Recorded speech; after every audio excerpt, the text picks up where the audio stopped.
Dengue রোগী বেড়ে যাওয়ার বিষয়ে সচেতন আছে মন্ত্রণালয়। রোগের প্রকোপ কমাতে বাড়িঘর পরিষ্কার পরিচ্ছন্ন রাখা সহ গণসচেতনতা তৈরিতে জোর দিচ্ছে সরকার।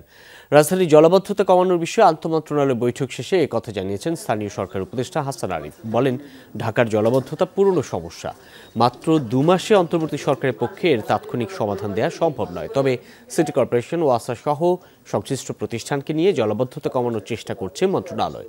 যত্রতত্র ময়লা, পলিথিন ব্যাগ সহ আবর্জনা ফেলা বন্ধের তাগিদও দেন স্থানীয় সরকার উপদেষ্টা। জানান, মানুষকে আরও সচেতন করতে উদ্যোগ নেওয়া হচ্ছে। আশা করেন শিগগিরই এর সুফল পাওয়া যাবে। ডেঙ্গু নিধনের জন্য যতগুলি কর্মকাণ্ড আছে মন্ত্রণালয় থেকে নেওয়া সবগুলি নেওয়া হচ্ছে। আর এখানেও সেই একই বিষয়, তোমার যে জনসাধারণের সচেতনতা লাগবে যে যেখানে সেখানে যেন পানি জমা না থাকে।